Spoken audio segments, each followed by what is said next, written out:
অনুপ্রবেশ চোরাচালানে ঢাল লম্বা ফসল। সীমান্তে বড় ফসলের আড়ালের সুযোগে গা ঢাকা দিয়ে থাকে অনুপ্রবেশকারী চোরাচালানকারীরা। রাজ্যের 5 জেলা শাসককে চিঠি বিএসএফ কর্তার। চিঠি দিলেন দক্ষিণবঙ্গ ফ্রন্টিয়ারের আইজি। নদিয়া, মুর্শিদাবাদ, মালদা, 2-24 পরগনার জেলা শাসককে চিঠি। অনুপ্রবেশ চোরাচালানে ঢাল লম্বা ফসল। সীমান্তে বড় ফসলের আড়ালের সুযোগে গা ঢাকা দিয়ে থাকে অনুপ্রবেশকারী চোরাচালানকারীরা। রাজ্যের 5 জেলা শাসককে চিঠি বিএসএফ কর্তার। চিঠি দিলেন দক্ষিণবঙ্গ ফ্রন্টিয়ারের আইজি। নদিয়া, মুর্শিদাবাদ, মালদা, 2-24 পরগনার জেলা শাসককে চিঠি। জেলা শাসককে চিঠি। সীমান্তে যাতে লম্বা দৈর্ঘ্যের ফসল না লাগানো হয়, কৃষকদের বোঝানোর জন্য অনুরোধ জানিয়ে চিঠি, সূত্র মারফত খবর।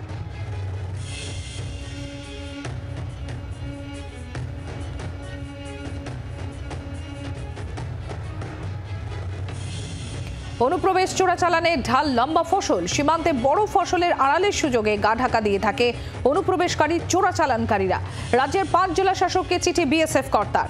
চিঠি দিলেন দক্ষিণবঙ্গ ফ্রন্টিয়ারের আইজি। নদিয়া, মুর্শিদাবাদ, মালদা, 2-24 পরগনার জেলা শাসককে চিঠি। সীমান্তে যাতে লম্বা দৈর্ঘ্যের ফসল না লাগানো হয়, কৃষকদের বোঝানোর জন্য অনুরোধ জানিয়ে চিঠি, সূত্র মারফত খবর।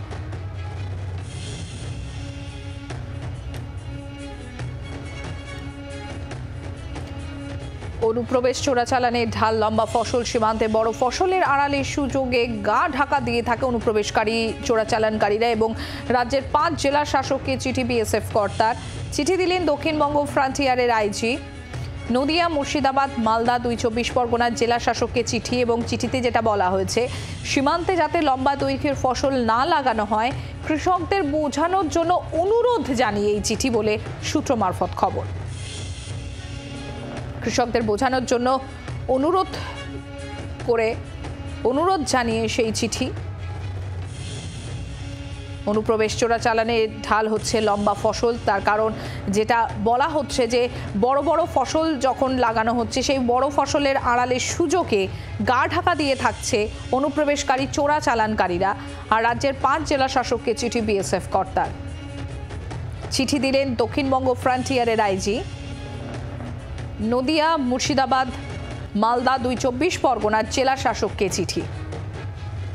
নদিয়া, মুর্শিদাবাদ, মালদা, 2-24 পরগনার জেলা শাসককে চিঠি এবং সেখানে চিঠির যে বিষয়বস্তু বলে আপাতত জানা যাচ্ছে, সূত্র মারফত যে খবর পাওয়া যাচ্ছে, যাতে সীমান্তের কাছে যাতে লম্বা দৈর্ঘ্যের ফসল যাতে না লাগানো হয়, তার জন্য অনুরোধ জানিয়ে এই চিঠি বলে জানা যাচ্ছে।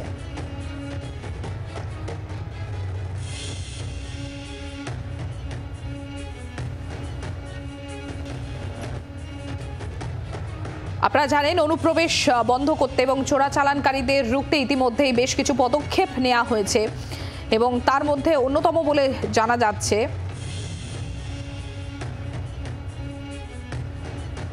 প্রাক্তন সেনাকর্তা প্রবীর সান্যাল রয়েছেন আমাদের সঙ্গে। আপনার কাছে যেটা জানতে চাইবো, এই যে দক্ষিণবঙ্গ ফ্রন্টিয়ারের যিনি আইজি রয়েছেন, তিনি নদিয়া, মুর্শিদাবাদ, মালদা এবং 2-24 পরগনার যারা জেলা শাসক রয়েছেন তাদেরকে একটি চিঠি দিয়েছেন এবং চিঠির বিষয়বস্তু যেটা জানা যাচ্ছে যে সেখানে যারা কৃষক রয়েছেন তাদেরকে লম্বা দৈর্ঘ্যের ফসল যাতে না লাগানো হয়, যাতে না চাষ করা হয়, সেই অনুরোধ জানিয়ে বোঝানোর জন্য চিঠি দেওয়া হয়েছে। এই যে লম্বা দৈর্ঘ্যের ফসলের কথা যেটা বলা হচ্ছে সীমান্তে, মূলত এর অসুবিধাগুলো কি হয়? এর আড়ালেই কি অনুপ্রবেশকারী চোরাচালানকারীরা এই যে লম্বা দৈর্ঘ্যের যে ফসলে, তার আড়ালেই কি নিজেদেরকে লুকিয়ে রাখে? সেই কারণেই কি এই ধরনের পদক্ষেপ? না, আমাদের একটা জিনিস বুঝতে হবে, বাংলাদেশ হচ্ছে একটা গরিব দেশ ভিজাভি ইন্ডিয়ার সাথে যখন আমি কম্পেয়ার করি। আর বাংলাদেশের ইকোনমি অনেকটা সাস্টেন হয় বিকজ অফ ইলিগাল ট্রেড। মানে আপনি ড্রাগস বলুন, কাউন্টারফিট কারেন্সি এক্সপোর্টস বলুন, ক্রাইম বলুন, টেররিজম বলুন, বাংলাদেশ ইন্ডিয়াকে এটা এক্সপোর্ট করছে। ইন্ডিয়া চায় আমাদের যে বর্ডার এরিয়াজে যেহেতু আমরা চাষ করি, বাংলাদেশের দুষ্কৃতীরা এটা ব্যবহার করে। আর এটা ব্যবহার করে এরা ক্রিমিনালসদের ইন্ডিয়াতে পাঠাচ্ছে। সো এটা একটা সাজেশন আছে, কিন্তু এরও কাউন্টার সাজেশনও অনেক আছে। আমরা যদি ইলেকট্রনিক্স ডিভাইস আমাদের পাশ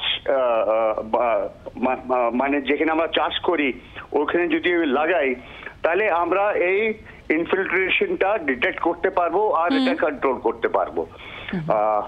তো এটা একটা ওপেন ইস্যু উনি সাজেস্ট করেছেন। আমি তো বর্ডার এলাকায় দেখেছি ইন জেএনকে ইলেকট্রনিক ইভেন্ট মানে জিনিসপত্র যেটা আমরা ব্যবহার করি ক্রিমিনালস আর টেররিস্টদের ডিটেক্ট করার জন্য, এটা অনেকটা সাকসেসফুল আছে।